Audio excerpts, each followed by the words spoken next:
Wait. What did we... I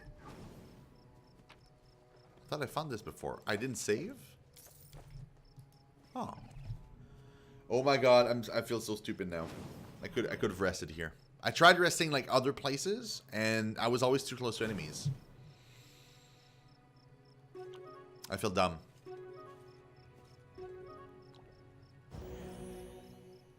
Because what you need against skeletal champions is skeletal champions. That's what you need. The road calls me. I'll Yes, take my the friend. bait. Ask me anything. I crave But do for not expect me to adventure. do whatever you ask. That's the bless. You will need this.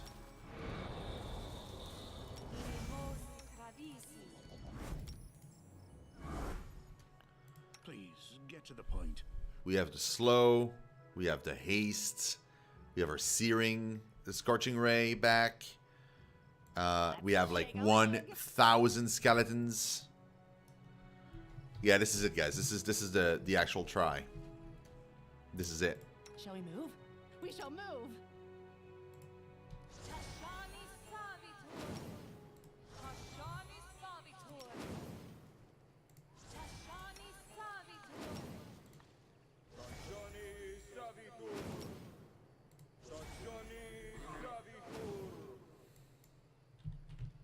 Lol. Well then. What's in wait for me there? I wonder.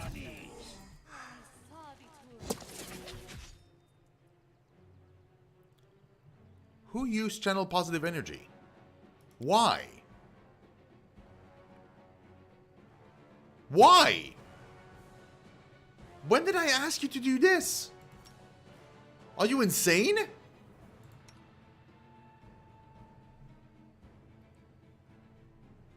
What? My entire party is dumb. Something is wrong. Like, what's happening right now? Are you kidding me? Oh my god. This is honestly beyond me right now. I'm just completely mind blown. I don't understand this. This is crazy. Craziness.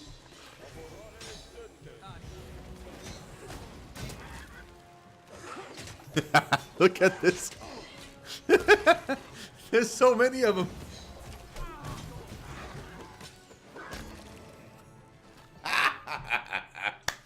That's what we needed. There we go. Oh, that was great. That was so weird. Why would you start casting that spell? This, like, what? Why, though? I don't understand. There was no, like, I never clicked on that spell. Like, I literally didn't.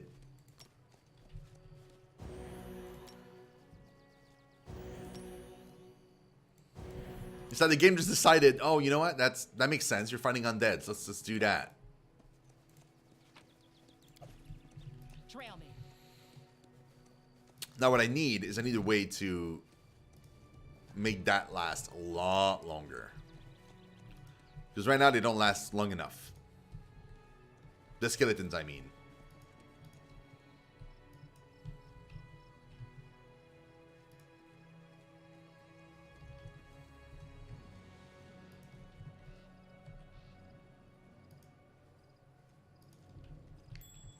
Ooh. Feather step. Okay. Step, step. We're actually gonna rest before going out, in case it's another encounter on the road that fucks us up.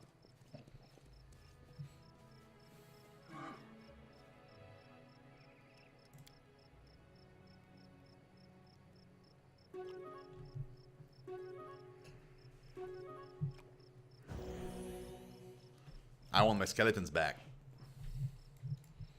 I need my skellies.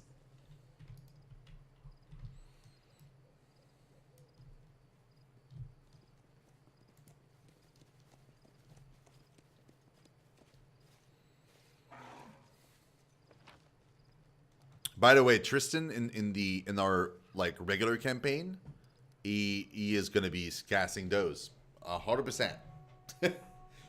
Unless it takes like room from other spells that I actually need. If not, then for sure he's doing that.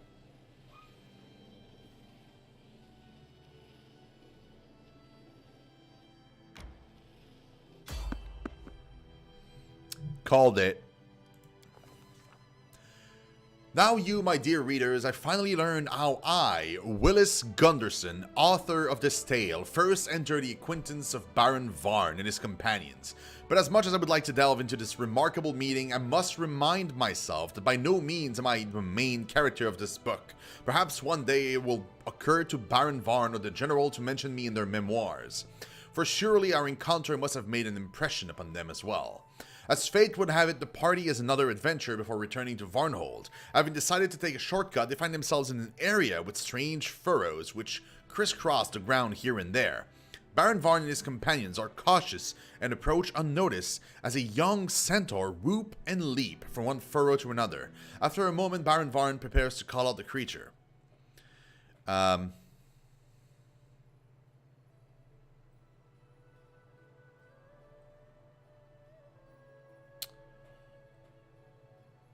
But the General and Cephal Laurentis shake their heads, and the Baron exhales quietly. The party looks on in silence. The centaur frolics down the path and straight into trouble. As it turns out, another leap and the ground explodes in a fountain of dirt and stone, and the muzzle of a great monster suddenly appears straight out of the earth, right under the centaur's tender hooves. With barely a glance to the seasoned Varning host recognizes the monster as a bullet, a sleek predator which attacks its prey from under the ground. The terrified centaur manages to twist away and escape with his life. The monster's jaws have cut deep wounds on his leg and sides, but at least it haven't crushed him. The boy's painful scream echoes through the air while the dull, grumbling beast prepares for another attack. Baron Varn takes up his sword, steadfastly set on settling the matter himself.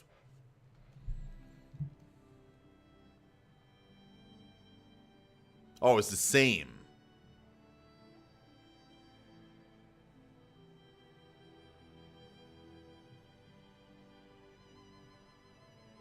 Yeah, I would approach silently. Well, shit! Alas, the party's efforts are not sufficient to save the hapless youth. The beast finishes the poor centaur before the party can save him. The heroes of the Varning host attack the beast in rage, but it immediately senses the threat and quickly hides itself back underneath ground before a mortal blow can be dealt. Its flight has the doom of inevitability, and it disappears into the unyielding earth. After exchanging a few sharp words with Cephal, Baron Varn insists the poor centaur be given a proper burial. He then delivers his final respects and leads the party back to Varnhold. Well, rip. Not like that Gunderson, even if he is not a spy. And mind you, I still have my doubts. Vagabonds like him always bring trouble. I can't keep all the vagabonds from breaking their necks in the ruins.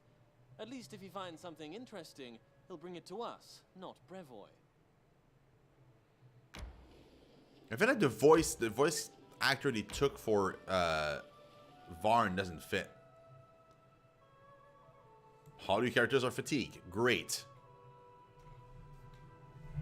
Just what I wanted to hear.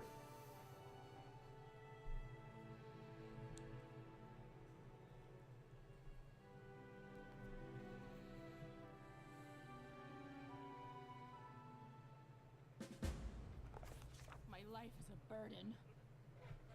After a daring raid into the lands of the wild centaurs, Baron Varn and his companions return home, and I, Willis Gunderson, had the honor of accompanying them. A time of peace has come at last. Varnhold greets one serene dawn after another, but in this dark land, I dread to think what awaits us.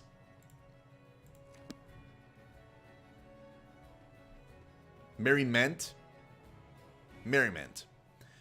As Charity approaches Varn, a wince crosses her grim face, but she speaks not a word and instead hands him a document. Aha! I see you've included everything, just as I asked. Thank you, Chiardi.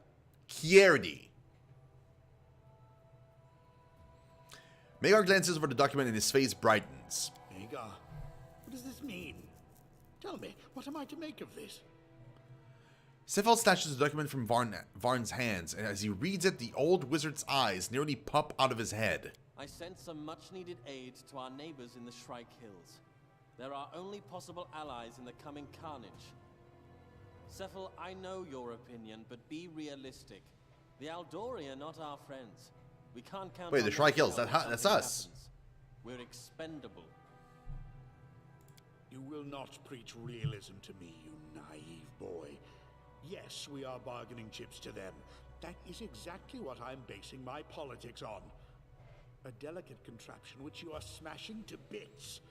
War will come to Brevoy, even you can see that.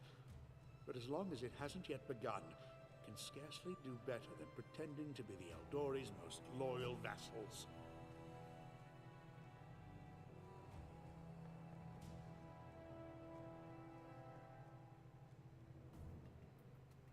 Oh yeah. Wait, I need to go help Varn? But he's the one helping us.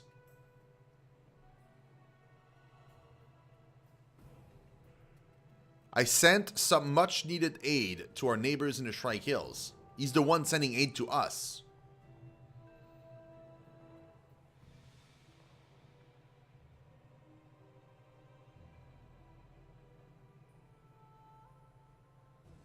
You mean we need to wait until they drop their guard, make them rely on our help, and when civil war does break out in Brevoy, strike them in the back?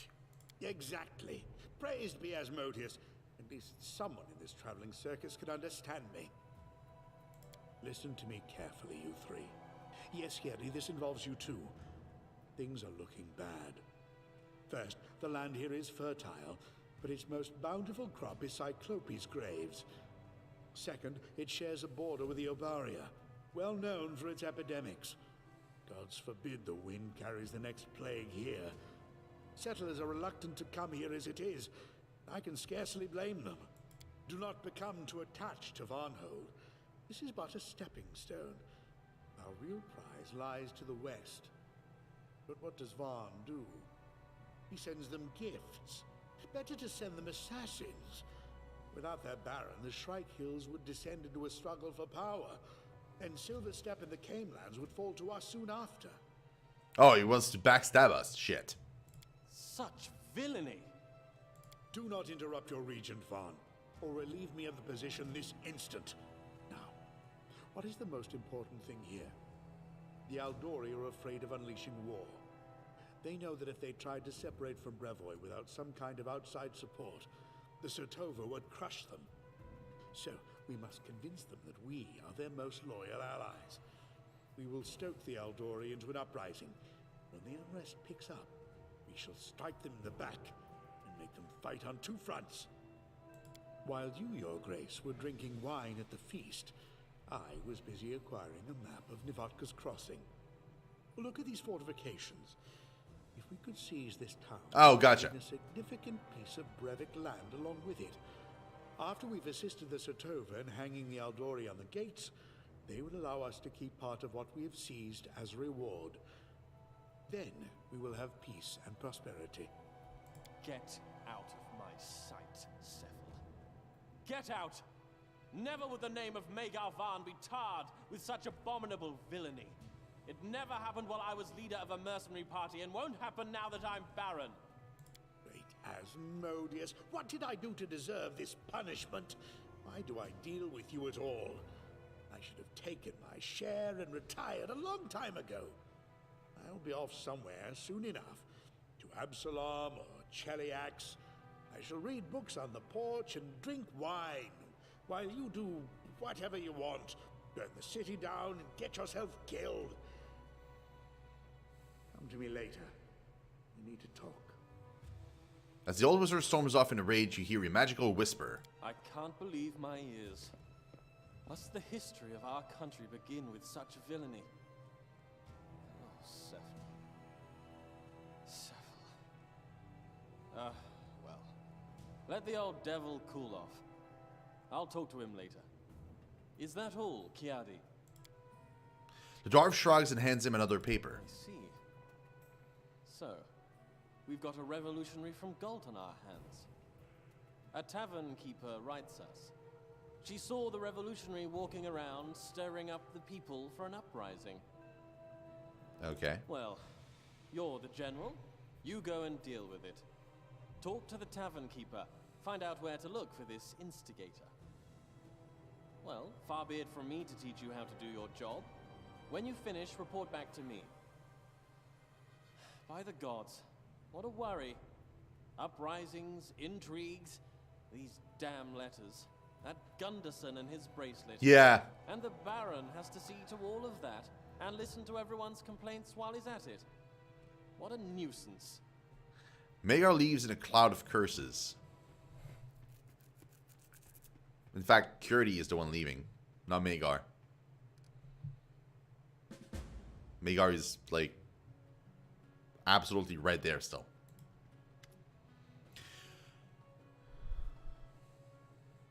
So did you end all those troublemakers? On top of everything else, and uprising is just what we need. What can you say of Willis Gunderson? What does your mercenary gut tell you? Gunderson himself doesn't bother me. It can't hurt to have him in the barony. We still don't have much entertainment here, and that lad is a free circus show for anyone who cares to watch. But that bracelet... You know, I sent scouts to retrace Gunderson's steps, and they couldn't find any sign of him. That's one hell of a location. Hills, mountains, gorges, and 1,000 caves. If he lied about where he found it, we'll be looking for its true origin for years, and I don't like it. And I know about a dozen unhappy stories that began with an unknown ancient relic suddenly appeared.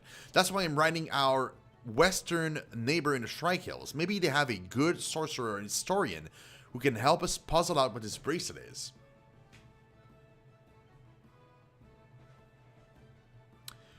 After the quarrel with Cephal, you mentioned some letters that gave you a headache. You mind if I ask what's that about? What that's about? I received a letter with some threats. You do know how letters with threats make me laugh. Ha ha ha. Magar doesn't laugh but suddenly articulates each emphasizing his dark mood. Okay. Ha ha ha. As if this whole government headache wasn't enough, now there's another contender from Brevoy, scheming for their own piece of pie. I wonder why he dislikes the alliance between Varnhold and the barony of Shrike Hills. Here, read it if you like. Baron Magar Varn, I'm writing to you as your ally and well-wisher. The reason for my letter is the lack of foresight in your action. You're trying so hard to become friends with the ruler of the Shrike Hills barony. You invite your neighbor to pay you a visit. You even send rich gifts. Have you nothing more to do in your lands? I strongly recommend you stop flirting with this upstart person and turn your gaze to the affairs of the day. You're trying to cross the path with powerful forces that can reach you even if in your own castle. You should know your place. With wishes of good health and calm sleep, your friend. That is... Could be Lander. Could be the other Baron. The one that's an absolute douche. I'm not certain of the author, but I can make a guess. A few years ago, the mother of this little rat hired us to find him. Remember? From the moment we met him, I wanted to tie him to a tree in the forest and leave overnight, just to teach him a lesson. If he wasn't heir to one of the great houses of Brevoy, I wouldn't have done just that. Maybe something good would come of the little rat. Would have come of the little rat. Okay, so that's probably Lander.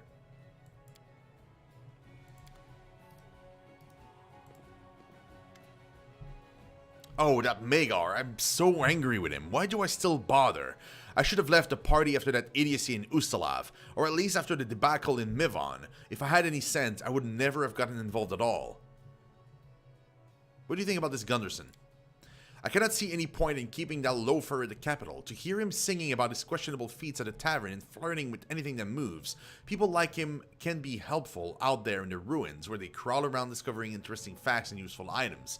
I would give him a half-empty purse, perhaps even a bit of magical gear, and send him back out on the road. If fortune favored him, he might return with something interesting. If not, then good riddance. And that bracelet he scrounged up is in fact quite interesting itself. It is not magical, no, but it may point to an ancient Cyclops treasure and riches worth far more than gold. I would like to show this artifact to a knowledgeable historian, but where are we to find one in this backwater? You wanted to talk about something. Yes, that puffed up fool Varn is destroying this barony faster than we can build it. An alliance with our western neighbors is madness, and now he's sending them gifts. He takes resources we work so hard to obtain, and which are so scarce around here, and gives them away freely to our principal adversary. You usually keep away from our arguments, but now I want to hear what you have to say. Ah, maybe it really is better that I retire. Why should I stand watch as everything I have built these many years crumbles to ruin? I know not what to do with him or even how to talk to him. Tell me, what do you think of all this madness?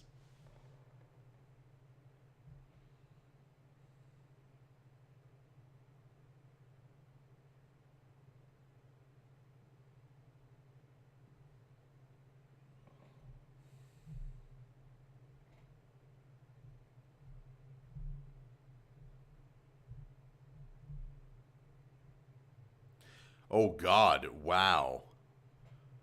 Let's go here. Magar's diplomacy may yet play into our plans. If we convince him, if he convinces our neighbor that we're friends, they'll drop their guards and we can attack by surprise. Or we could even unite and attack Rosslyn together. Yes, this is true. But if we do enter an alliance with them against the Eldori, then we will never take Silverstep, and I do so wish to have a mention on its shores. And you know Varn, he's not the kind to make alliances only to backstab later. Perhaps we should send an instigator to our neighbors, to persuade them to attack us first, to give us a cause for annexation. I need to think. Yes, you and I are both busy people now. What a joke, to be advisors to a baron who is doing everything in his power to destroy his own estate. Forwards. No, backwards, backwards. Well, that was quite interesting.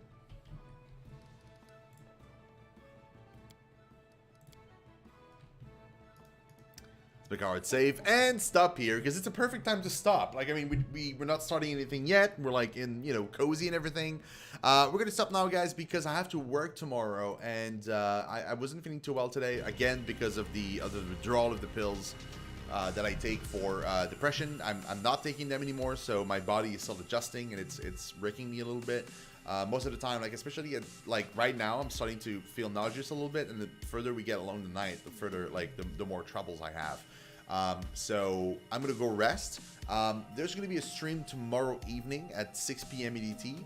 We're gonna be doing probably more Vampire the Masquerade. I'll keep you guys posted. It's most likely gonna be that. The reason why it's because we're well on our way in that game. Like we're mostly done. So the more time I spend on that game, the faster we can finish it, and then I can put that aside and focus more on Pathfinder and Outward.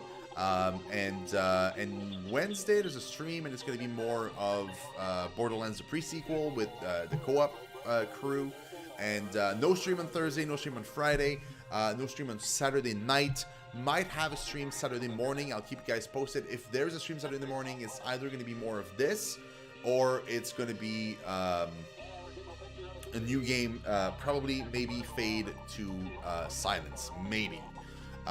Depending on you know, budgeting and stuff like that, and yeah, I'm super excited, guys, to play more of the game, and thank you again, Clarity, Fat Man, you guys are fantastic. Thank you for all the tips and everything else in the game. You really make a difference, and I really do appreciate you guys being here, and just like helping me out figure things out. It's super cool. And I will see you guys tomorrow evening at 6 p.m. EDT for Vampire. If not, keep an eye on my YouTube channel. Tomorrow, I'm basically uploading everything that we've played in Pathfinder recently. So tomorrow on YouTube, Pathfinder is going to be all caught up to today. And yeah, so you guys can watch the entire playthrough if you want. You can watch my first attempt at the game.